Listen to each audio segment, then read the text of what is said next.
بالله من الشيطان الرجيم. بسم الله الرحمن الرحيم.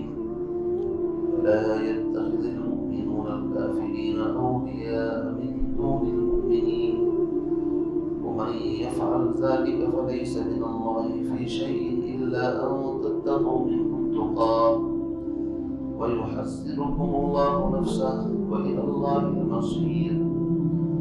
قل إن تخفوا ما في صدوركم أو تبدوه يعلمه الله ويعلم ما في السماوات وما في الأرض والله على كل شيء قدير. يوم تجد كل نفس ما عملت من خير محضرا وما عملت من سوء تود لو أن بينها وبينه أمدا بعيدا ويحذركم الله نفسه والله رؤوف بالعباد. صدق اللہ العظیم. کل کے سبق میں حضرات صحابہ کرام کو اقتدار، حکومت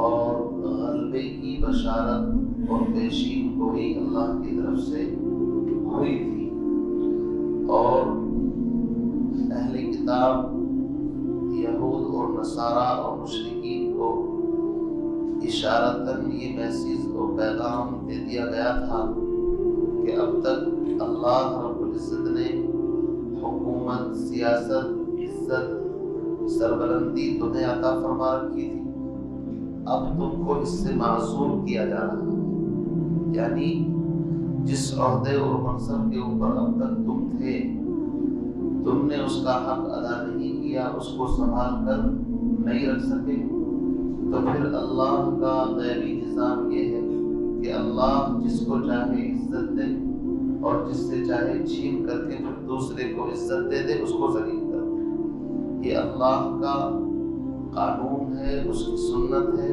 اور اس کا نظام اسی طرح چلا آ رہا ہے. اس میں حضرات صحابہ کرام کو بشارت اور خوشخبری دی گئی کہ آج تمہارے پیٹ پر پتھر بندھے ہوئے ہیں، فاقہ ہے، بھوک ہے، تکالیف ہے، گھبراؤ نہیں. تم ان حالات میں جم کر کے مجاہدے کی عادت ڈال لو. جو قوم مضبوط اور اندر سے پختہ ہوتی ہے تو پھر اس کو دنیا کی کوئی طاقت ہلا نہیں سکتی. اس لیے حضرات صحابہ کرام کو ہر چیز کے اندر ایکسپرٹ بنایا گیا. بھوک کے اندر، فاقوں کے اندر، تکالیف کے اندر ان کو بالکل ایک دم مضبوط کندن بنا. اور اس کے بعد پھر اللہ رب العزت نے اہل کتاب سے وہ ساری کی ساری چیزیں چھین کر کے ان کو معزول کر کے حضرات صحابہ کرام خاندان بنی اسماعیل جس میں خود نبی علیہ السلام ہیں، وہ اور آپ کے جانشین ان کو تاج سلطنت عطا فرمائے. اس کا ذکر کل آپ کے سامنے آ چکا بڑی تفصیل کے ساتھ. آج کی جو آیات میں نے پڑھی ہے، یہ آیات بہت اہمیت کی حامل، اور یوں سمجھیے کہ اللہ رب العزت چونکہ احکم الحاکمین ہے، اور اللہ رب العزت کائنات کے ذرے ذرے سے ہر چیز سے بخوبی واقف ہے، اس لیے ان کا علم کبھی نعوذ باللہ غلطی نہیں کرتا. اللہ غلطی سے، بھول چوک سے اور ہر طرح کے نقص سے، عیب سے پاک اور صاف ہے. ہمارا عقیدہ شیعوں کی طرح نہیں ہے. شیعہ کی ایک جماعت کا عقیدہ یہ ہے کہ اللہ کو بھی بھول چوک لگ جاتی ہے، اللہ کو بھی پتہ ہو جاتا ہے، پتہ بولتے ہیں، اور دلیل یہ دیتے ہیں کہ دیکھیے جبریل امین کو بھیجا تھا نبوت لے کر علی کے پاس، اور غلطی سے کس کے پاس چلے گئے؟ محمد کے پاس. نعوذ باللہ. ایک جماعت کا عقیدہ ہے. تو جس جماعت کا عقیدہ یہ ہو کہ اللہ کو بھی بھول چوک ہو جاتی ہے، تو آپ اندازہ لگا سکتے ہیں کہ دین کے ساتھ کیا کھلواڑ ہوگا. دین کے اوپر سے پھر تو شریعت سے اعتماد ہی ختم ہو جائے گا. ہمارا عقیدہ یہ ہے کہ اللہ رب العزت ہر طرح کے نقص سے پاک ہے. بھول چوک بھی ایک عیب ہے، اللہ اس سے بھی مبرہ ہے، پاک ہے۔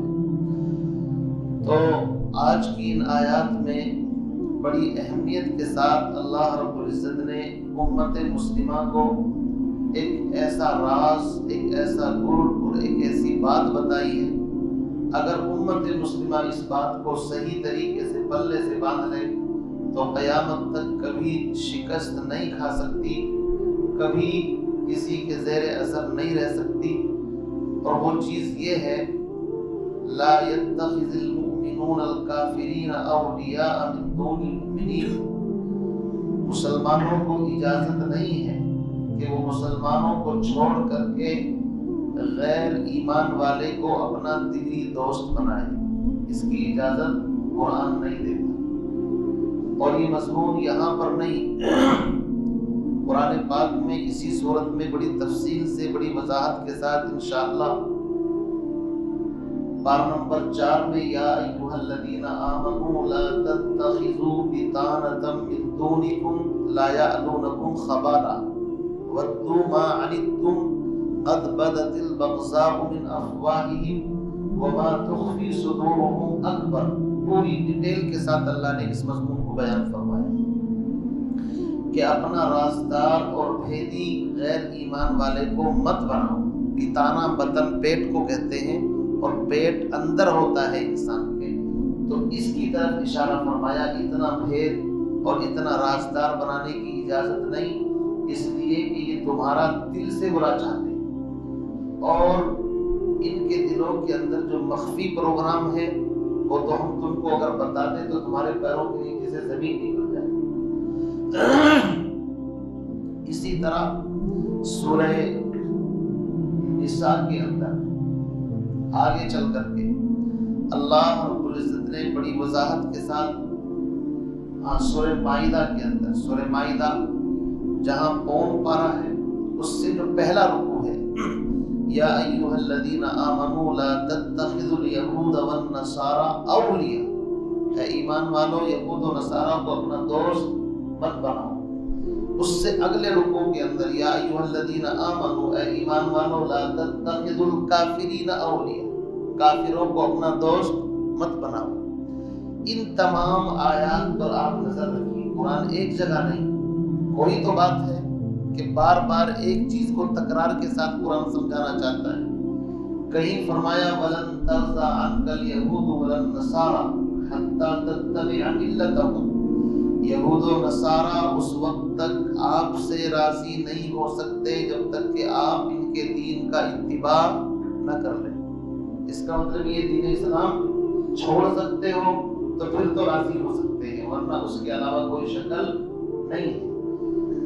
ایک جگہ فرمایا لَتَجِدَنَّ أَشَدَّ النَّاسِ عَدَاوَةً لِلَّذِينَ آمَنُوا الْيَهُودَ وَالَّذِينَ أَشْرَكُوا وَلَتَجِدَنَّ أَقْرَبَهُم مَّوَدَّةً لِلَّذِينَ آمَنُوا الَّذِينَ قَالُوا إِنَّا نَصَارَىٰ ذَلِكَ بِأَنَّ مِنْهُمْ قِسِّيسِينَ وَرُهْبَانَ وَأَنَّهُمْ لَا يَسْتَكْبِرُونَ۔ تین جماعتوں کا ذکر فرمایا، اہل کتاب یہود کا، مشرکین کا۔ ان کو تو فرمایا یہ بڑے سخت ہیں، اسٹرانگ، بالکل ایک دم اپنے موقف پر، البتہ نصارہ ان کے مقابلے میں تھوڑے سے سافٹ اور ہلکے سے نرم ہیں۔ نرم کا مطلب یہ نہیں کہ وہ بھی تمہاری بات آسانی سے مان لیں گے، بس ان کے ساتھ جب ان کا تعامل کرتے ہیں تو ان کے مقابلے میں تھوڑے سافٹ ہیں۔ ان آیات کو سامنے رکھنے کے بعد قرآن جو میسیج مسلمانوں کو دینا چاہتا ہے، اور قرآن جو امت مسلمہ کی ہمدردی چاہتا ہے، وہ یہ ہے کہ حق اور باطل روز اول سے برسرے بیکار رہے ہیں اور قیامت تک یہ معاملہ چلتا رہے گا۔ حق چاہے کتنا ہی بے سر و سامانی کے ساتھ آئے، اس وقت تک حق کو شکست نہیں ہو سکتی جب تک کہ باطل کا دمچھلا اس کے اندر نہ ملا ہوا۔ اہل حق ہی میں سے کچھ لوگ ایسے ہوتے ہیں جو اہل باطل کے ساتھ دلی دوستی اور تعلقات کے جال میں پھنسے ہوئے ہوتے ہیں، اور وہ ان چیزوں کو، ان چیزوں کے راز آؤٹ کر دیتے ہیں کہ جن کی اسلام اجازت نہیں دیتا۔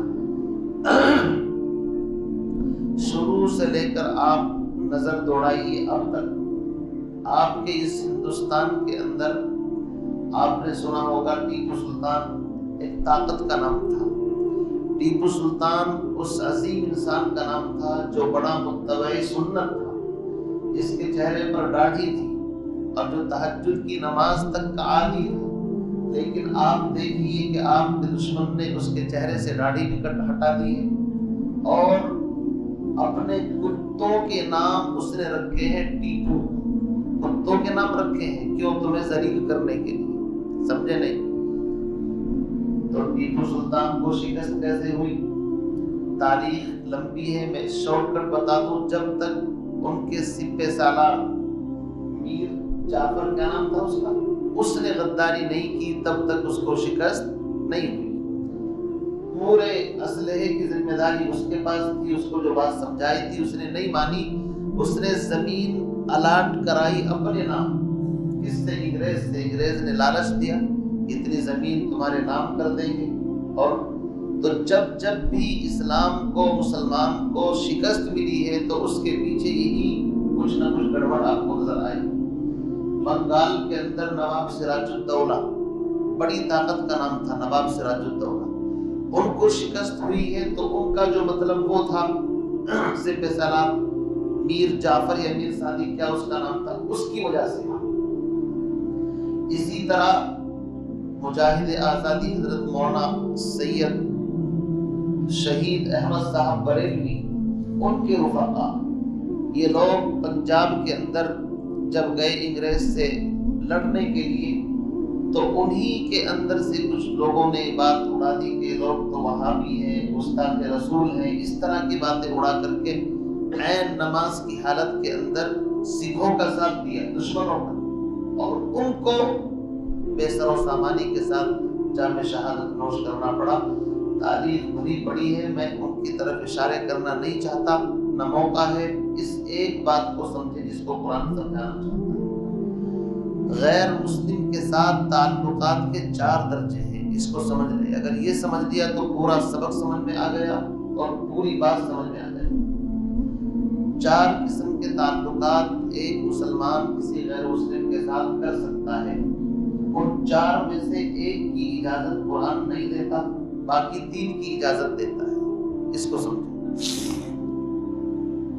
قرآن میں جہاں بھی یا احادیث میں جہاں بھی ممانعت آئی ہے وہ موالات کی ممانعت آئی ہے۔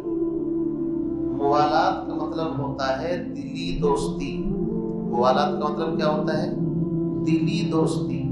ہم نوالا، ہم پیالہ، شیر و شکر، جیسے شیر مانے دودھ اور شکر مانے چینی، جب وہ ایک جگہ مل جاتے ہیں تو شیر و شکر بولتے ہیں۔ اس طرح کے تعلقات کی قرآن اجازت نہیں دیتا۔ وجہ یہ ہے کہ یہ اسلام کی پالیسی کے خلاف ہے۔ اسلام صرف 1-2 آدمیوں کی بات نہیں کرتا، یہ پوری انسانیت کو سامنے رکھ کر کے بات کرتا ہے۔ اس لیے کہ بڑے بڑے ممالک ہیں، ان کے غیر مسلموں سے کس طرح کے روابط ہونے چاہیے، کس حد تک اس کی اجازت ہے اور کس حد تک ممانعت ہے، آپ اس نظریے سے اس کو دیکھیے۔ پوری دنیا کے مسلمان چاہے کہیں بھی ہوں، قرآن ان کو ایک جسم کی طرح قرار دیتا ہے، سر سے لے کر پیر تک۔ کسی ایک حصے کے اندر اگر کمی آتی ہے تو پورے جسم کے اندر کمی آتی ہے۔